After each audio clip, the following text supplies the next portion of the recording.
Hello, welcome to Bikini Bodies by Beef. I am Jill. I am Stephanie. And welcome to episode 1.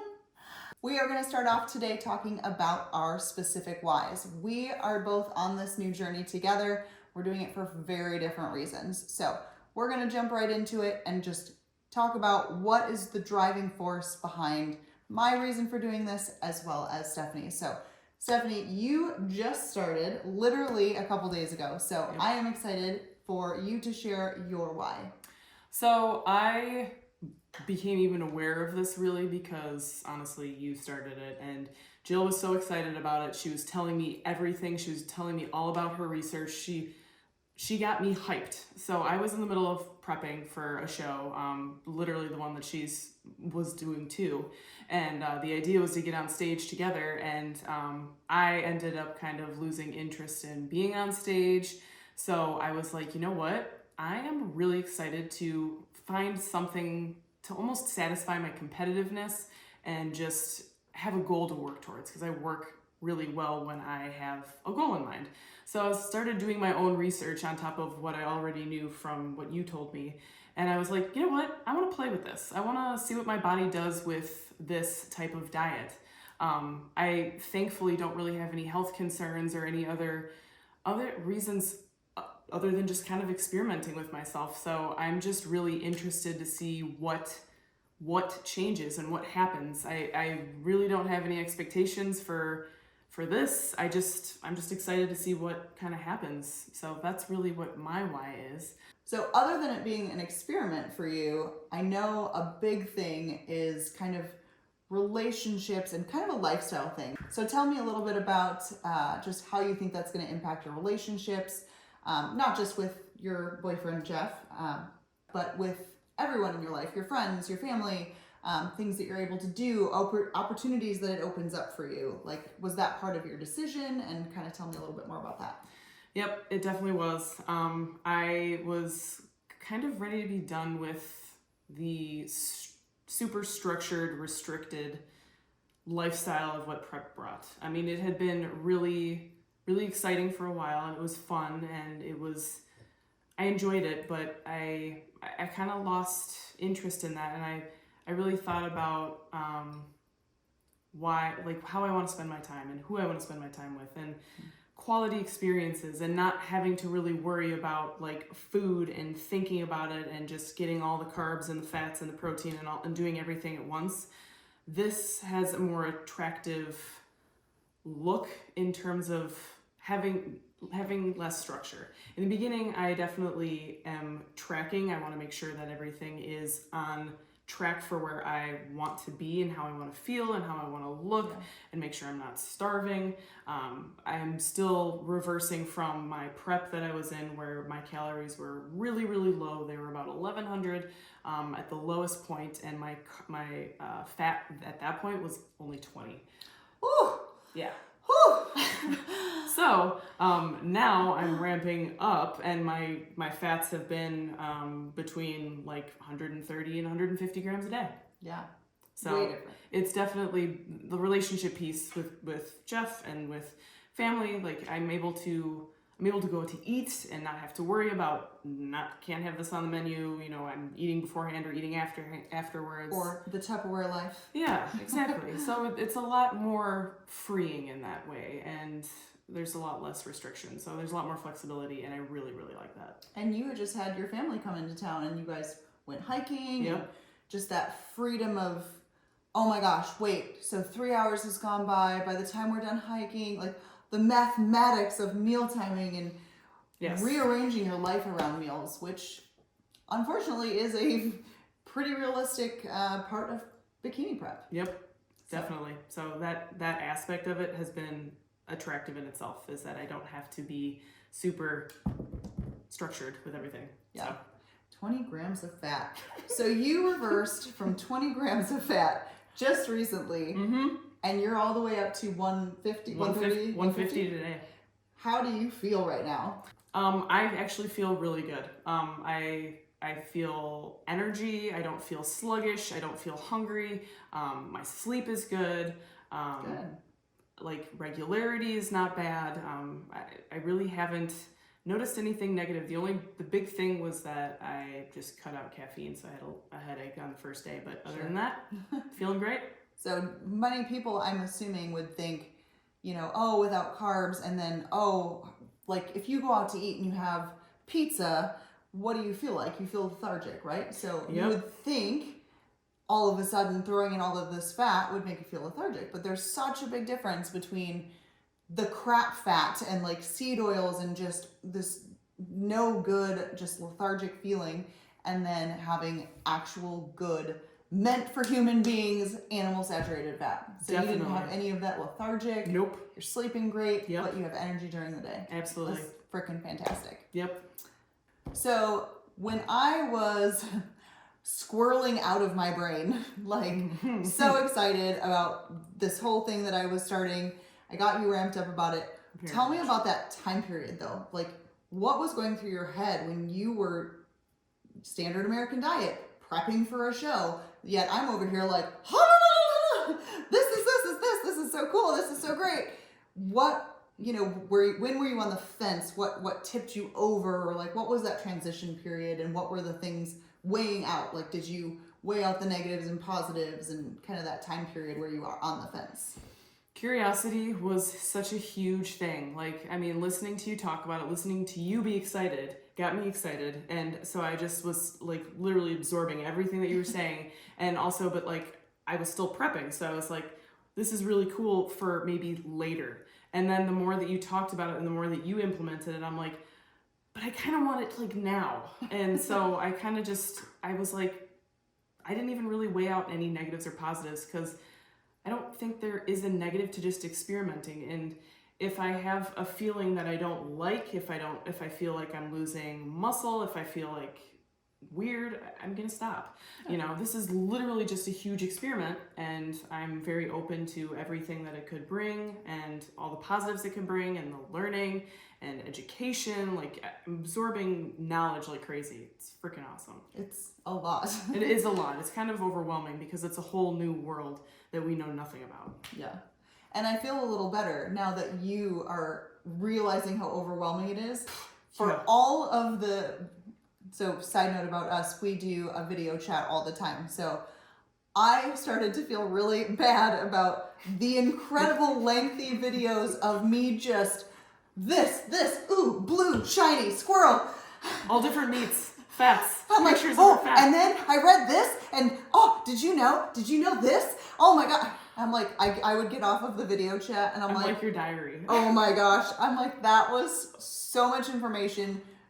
I just word vomit all over you all the time. And you did. I feel better now that you understand Oh where I was coming from. Because there's so much excitement. It's overwhelming with all the different recipes and the options. And you're like, wow, I can make a pizza? Wow, I can make bread? I can make muffins and cookies? Like pork rind crumbs? All of these things. Yep. Yeah. There's like no, like the sky's the limit with it, which is super cool. And I just had no idea. Yeah. Was there, in that transition period, a time where, you said there were no negatives, when you really came to terms with, I'm going to step away from the stage? Was that kind of a negative impact, or was it just freeing, or, because we're still bikini bodies, we're still working on bikini bodies, stage or not, but was that something that was hard for you to make that final decision?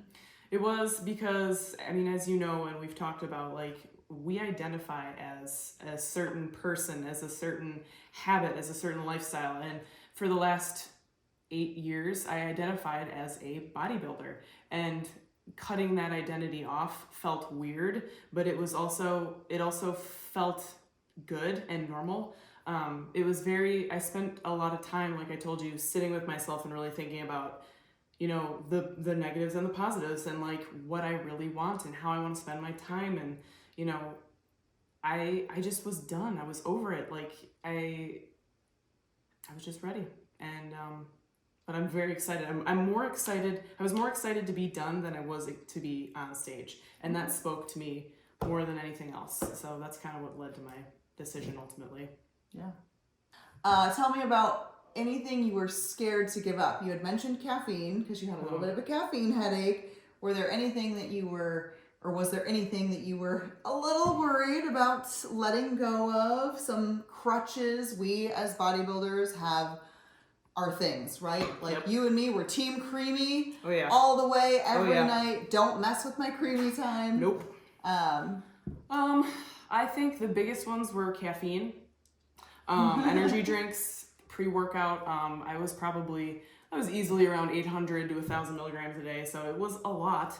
I was more concerned about the headaches that I would get and how I would feel than the actual giving up part of it. yeah. But the caffeine for sure, and my nighttime amino popsicles that were very much a part of my routine for the right. last 8 years. I have not removed those, so having those not in my life is just weird. And the caffeine is also weird because it was such a part of my routine, and I'm such a routine person that when I feel like I want to, like I knew I was like, I'm gonna want to fill that void with something, that routine with something else. So what can I do to fill that void? But those were two of the big ones that I was concerned about, like giving up. Did you fill the void? Yes. So in the evening time, there's a drink called Element, and they have warm and cold magnesium electrolyte packets.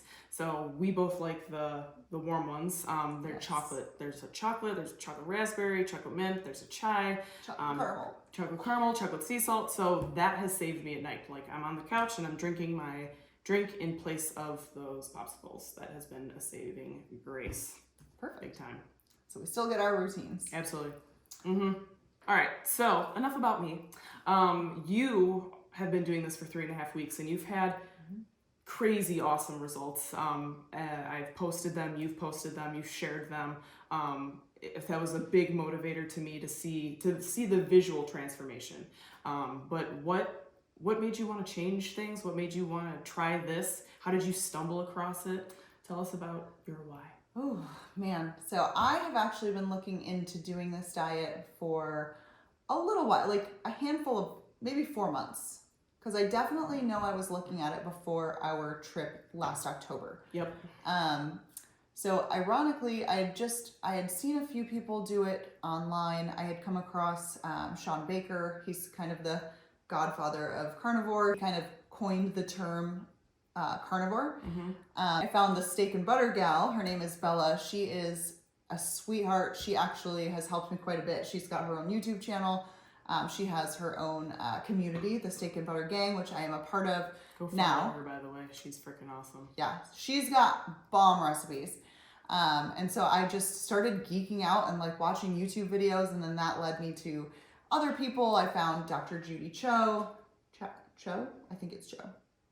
Dr. Judy. Yes. And I just kind of started nerding out. So I actually started to I started to talk to Cody about it, my husband, and I was like, maybe we do this together when I'm done competing. And then he got so excited about it because, like I said, I squirrel out, I get excited, I research, even though I wasn't ready to do it. And I found out all this information. He's like, well, this sounds kind of good. He goes, maybe I'll just be your guinea pig. Test it out on me. I'm ready. Let's do it. Like, you can start cooking for me. You'll learn. And then by the time you're ready to do it, you'll know how to cook all the meat. You'll have fun recipes. You'll be ready to go. So that actually started the process. And I started him going, and he actually had dramatic results. In fact, Yes. you saw him coming up the stairs and you were like, I haven't seen you in maybe a week, and what are your cheekbones? Like, whoa. In a freaking week. Yeah, it was insane. And, we had just gotten back from a really long trip, so both of us had gained a fair amount of weight. We're in Thailand. We're going to eat all the Thai food we want. No worries. No regrets. But definitely that vacation weight was just on him right off. So then, of course, just like you were kind of like, well, gosh, that's so exciting. I just want to do it now. I felt that way when I was using Cody as a guinea pig. I was like, well, it's not fair. I just want to start. The only difference in our process in that timeline was I wasn't quite ready to just give up the stage aspect. I was determined and hellbound to do both. So that's where I'm at. But to get back to my why, which was kind of the original question, Mine actually stems, and how I started researching and found, people like Bella and things like that, stemmed from actual health issues. So I actually have thyroid issues in my entire immediate family. Starting from my grandma, my whole family's on thyroid medication. I have been working with a naturopath for years. I was on birth control. I got off birth control. I haven't had a cycle since, and it hasn't just been in bikini prep. So I know it's very common for any of you watching, if you're a bodybuilder, for women, we lose our cycle. I mean, it is what it is. I lost mine, and I'm hoping that I get mine back. Too. Yeah. And it comes from very low fats, like 20 grams. What? Yep. And things like that. It's just too hard on the body, and, certain processes have to stop. Yep. But mine is definitely not from being too lean. Definitely was not too lean on my vacation, I can tell you that much. But it's been several years, coming up on 4 years, that I've been off of birth control, and I have not had a cycle. Yeah. And I've had plenty of off seasons and things like that during that time. But my thyroid issues, I'm not producing very much testosterone, estrogen, progesterone, any of it. Like, all of my labs are awful. My naturopath had me on testosterone, and then he had me on a few natural remedies for my thyroid. And it just, every 12 weeks we'd retest my blood work, and it just, nothing was working. So he finally said, unfortunately, I'm just not in love with your thyroid. In fact, he even said those words, I'm pretty sure, to the T. I am not in love with your thyroid. No matter what we do, it is not cooperating. And he's a naturopath. He doesn't really love synthetic medicine, that type of thing, unless it's absolutely necessary. And he kind of floated it by me. It's real stubborn. And I think, unfortunately, some people just need it. Yeah. So I bit the bullet, and I went on Synthroid, and I was still taking testosterone. And it hit me in the face one day that I live such a healthy life. Like, I'm active, I'm in health and wellness, I am a virtual coach, my degree's in exercise science. How am I just stuck on this medicine now for life? Like, that's it? No. I refused to accept that. So that kind of really started why I was looking into these things. Like, that was really the root of my why. In fact, in 2020, during a prep, I actually lost a very good amount of my hair, where I actually had to compete with a wig on. I couldn't even get extensions. I had no hair to clip the extensions onto. I had a wig, so I've got laser caps, things like that I'm working on. So in this journey, I was like, you know what? I'm stopping everything. I'm stopping my thyroid medication. I'm stopping the testosterone, which I am not juicing testosterone. It was very slow. It was very low, and it was literally because my levels were in the trash can. But I'm like, you know what? I don't want to take that anymore. I'm young and healthy and active and, promoting all these things. Why am I shooting myself up with testosterone every week? This is insane to me. So I stopped my thyroid medication. I stopped testosterone. And I actually stopped using my hair regrowth laser cap, just because I want to start this journey and see what the diet and the diet alone does for me. Does it, when I have my blood work done in the summer, am I gonna be a little bit better levels? And that will be without help of anything. Mm-hmm. It would just relate to the diet. So I'm really curious to see what happens. Just the help of animals. Just the animals. The animals are our friends. They will help us. So you touched a little bit about the competing with the carnivore diet. So no carbs, which is what most bodybuilders don't do. Some do just this carnivore diet. I don't think either of us are really familiar with the community, because it's probably pretty small. So tell us a little bit about your vision with competing and where you're at, and if things have shifted for you. So when I first decided I wanted to do the diet right away, so I was watching Cody's results, doing all the research, squirreling out, nerding out, getting excited. I was like, you know what? I just can't wait. Because at that point, with all the research I was doing, I was more excited about researching things that I couldn't do than I was about stepping on stage. Yeah. I'm like, this is a problem. It was obvious. It was very obvious. Yeah. You were very excited. I was not talking about show. I wasn't talking about prepping. I wasn't talking about posing. I wasn't talking about anything. I was talking about things I couldn't even enjoy and do. Yep. So I'm like, we need to make a change. But, so I reached out to my current coach and said, hey, listen, you know, I'm not doing this on a whim. I want to do this to fix my health. Yeah. I can't wait. So are you with me or without me? Like, let's either figure out, and you know, it's not a space that my coach is necessarily in. She's not a carnivore. I like, hey, I will do all the research as far as breaking down my proteins and my fats. Maybe you just tell me like, ooh, we need to rein it in. So maybe drop your calories a little bit, increase your cardio. Like, you can still do all those aspects, but let me do the carnivore piece from anything I'm learning on my own. Can you still be on board with working towards maybe getting me on stage? So she said yes. She's like, hey, if you're, you know, ready to accept whatever happens, like you're getting off thyroid medication, testosterone, like all of these things, you're throwing a lot at your body all at once. We don't know what your body's going to do. So as long as you're okay, kind of accepting that I don't know what's going to happen, you don't know what's going to happen. If you're ready to roll with it, LFG, let's go. So that was kind of the mentality we took with the show. So now I am officially still prepping. The hope is to get on stage in May, which is very scary because I don't feel it's coming. I don't feel like I'm 6-8 weeks out, but we will see what happens.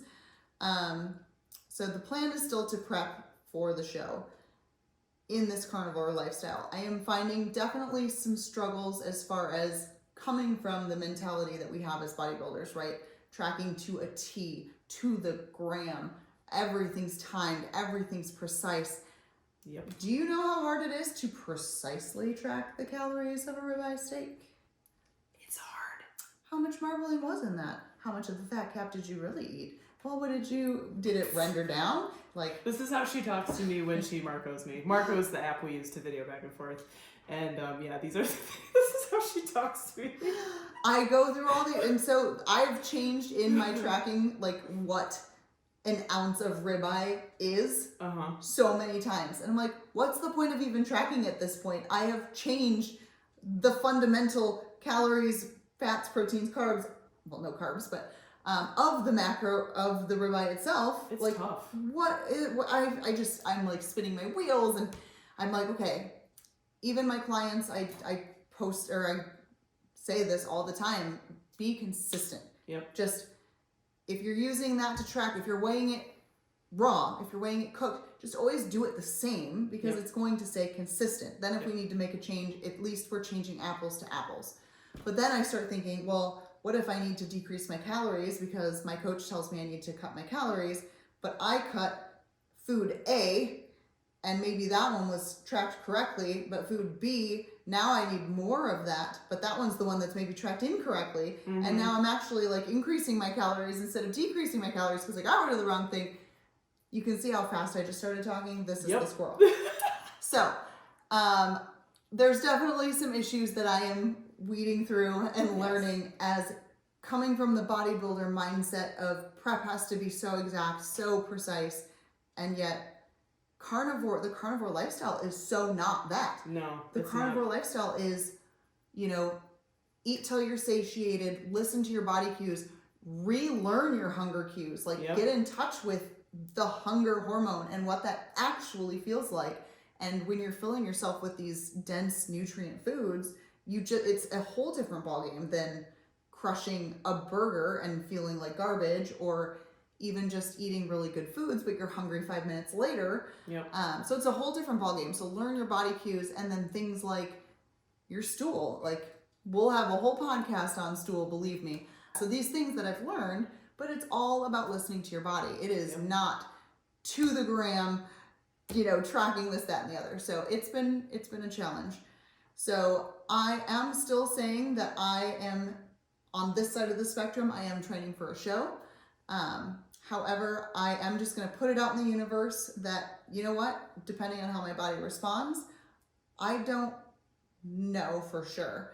And it won't be because I don't want to do hard things, but for the sheer fact that, think about my why. I'm doing this as a health fixing adventure. Yeah. And if I'm taking myself into this deficit to be in prep and kind of do those things that would make me lose my cycle and make me have the hormonal issues, and yet I'm trying to do this experiment to fix hormonal issues, am I just doing this weird balancing act that's not really serving either one of those purposes yet? Mm-hmm. Not to say that I can't do carnivore diet, fix some of my issues. Maybe I get my cycle back. Maybe my blood levels or my hormone levels improve vastly, and then I compete down the road.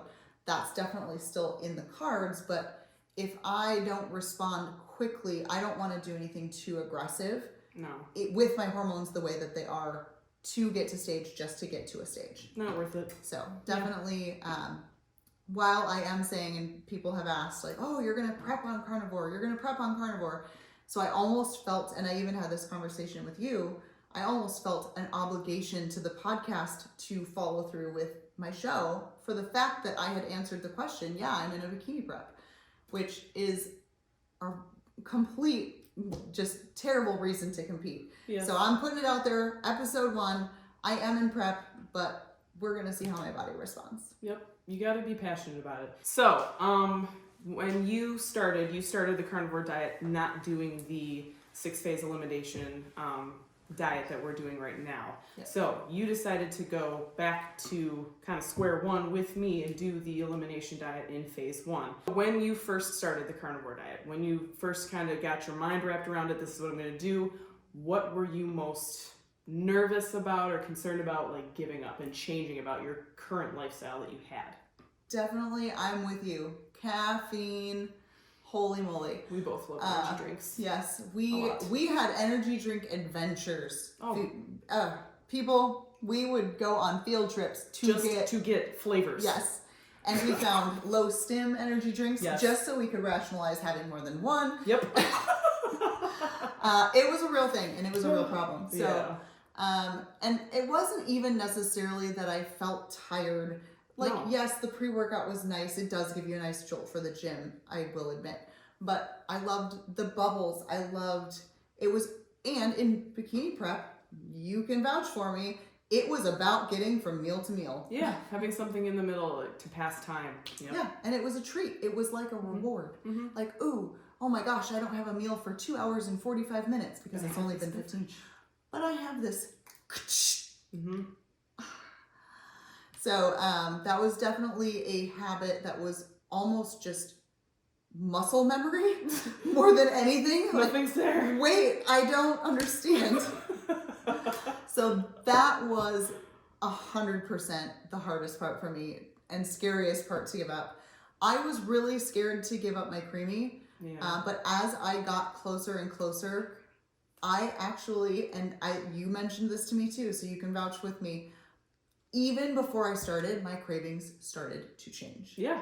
I was craving that rich, decadent, like fatty, buttery, meaty, salty taste. And I was mind boggled because how can I make that sweeter? How can I make that pretend to be ice cream? How can I make these egg whites and pretend that it's Jello? Yep. How can I? Mm-hmm. Everything was a trial of how can I make this into a dessert and pretend it's a dessert even though it's bikini prep. Yep. So I was scared about all those things, but honestly, steak for breakfast is my jam. Mm-hmm.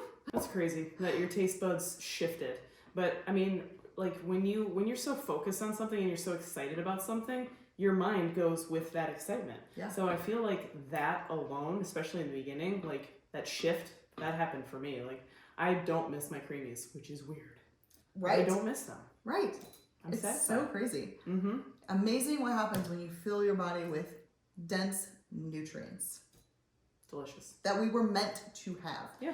Off my soapbox, we're not pushing this diet on anyone. No, we're not. We are literally experimenting with this just as much as anybody else. We have no experience with this except for the backgrounds or the research that we've done ourselves, and we're going with the flow. We're learning as we go. So we're here to educate and share our experience.